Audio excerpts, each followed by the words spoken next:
Você já ouviu alguém falando que outra pessoa era um psicopata? Psicopatas são pessoas violentas? É verdade que eles são extremamente inteligentes? Preste atenção neste vídeo que vamos esclarecer essas e outras dúvidas sobre os psicopatas.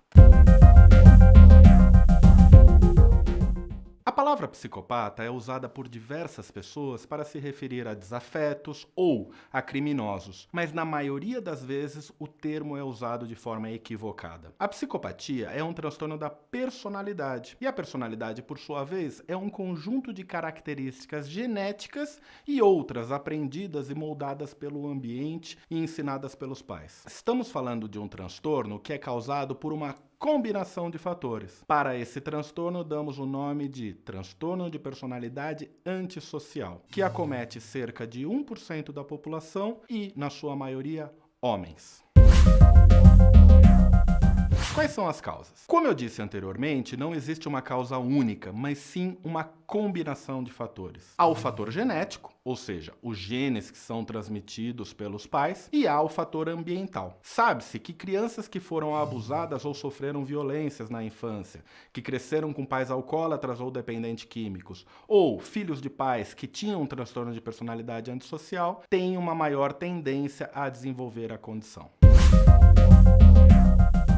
Mas, afinal de contas, o que é um psicopata? Ou um portador de transtorno de personalidade antissocial? Pessoas com transtorno de personalidade antissocial têm em comum a ausência de empatia por outros seres humanos, ou seja, uma incapacidade de se colocar no lugar do outro. Por isso, são pessoas geralmente frias e que não se importam com os sentimentos de outras pessoas. Mas há também outras características, como desconsideração pelo que é certo e o que é errado.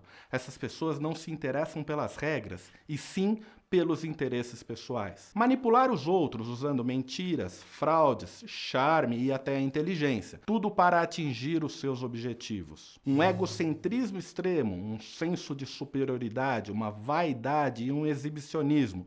Ou seja, são pessoas que se colocam acima dos outros e muitas vezes pensam que são mais que os outros. Dificuldades em agir conforme as normas éticas e sociais e as leis, o que levam a constantes reprovações sociais e a recorrência em crimes diversos. Impulsividade predominante ou uma incapacidade de seguir planos traçados para o futuro. Irritabilidade e agressividade, indicadas por um histórico constante de lutas corporais ou agressões verbais violentas. Desrespeito irresponsável pela própria segurança ou pela segurança alheia. Irresponsabilidade constante, indicada por um repetido fracasso em manter o emprego ou honrar as suas obrigações financeiras. Ausência de remorso, indicada por uma indiferença ou racionalização por ter manipulado, ferido, maltratado ou roubado outra pessoa. Tendência para enganar e a falsidade, indicada por mentir compulsivamente, distorcer os fatos ou ludibriar os outros para obter credibilidade, vantagens pessoais ou prazer. Apesar das pessoas sofrerem as consequências legais ou sociais, elas não mudam o comportamento. Em geral, esses sintomas começam na adolescência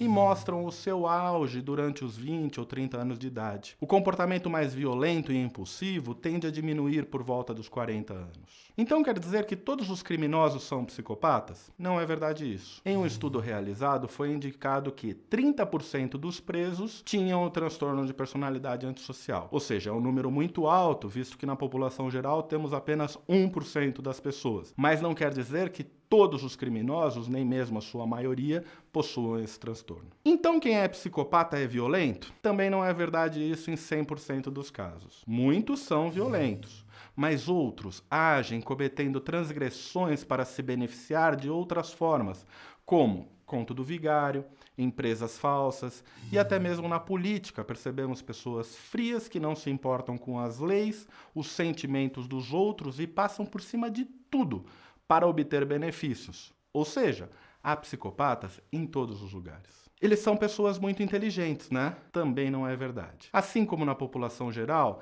há os psicopatas muito inteligentes e há os psicopatas menos inteligentes. Isso é dito pois eles são muito manipuladores, mas muitas vezes essa manipulação não é de uma forma tão inteligente assim. Muitas vezes os psicopatas não se sentem motivados a procurar um tratamento e frequentemente não dão sequência. Mas existem tratamentos medicamentosos que podem ajudar a controlar um pouco a impulsividade, as explosões de agressividade. Se você convive com um psicopata, mesmo que ele não aceite ajuda, procure você um psicólogo ou um psiquiatra.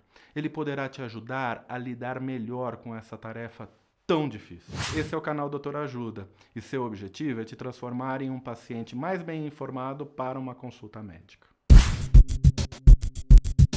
Você sabia? Estudos recentes na área das neurociências apontam que a psicopatia está estritamente ligada à má formação de estruturas cerebrais que compõem o sistema límbico, os lobos frontais e o córtex pré-frontal. Estruturas estas responsáveis pelas emoções e tomadas de decisões. Você está gostando do canal Doutor Ajuda? Então se inscreva no canal. Para se inscrever, você tem que entrar na página do canal Doutor Ajuda no YouTube e clicar em se inscrever. Tá vendo esse sininho aí que fica aí do lado? Clique nesse sininho que automaticamente você vai receber os vídeos toda semana. Se você gostou desse vídeo que acabou de assistir, deixe seus comentários, curta e compartilhe com seus amigos e familiares.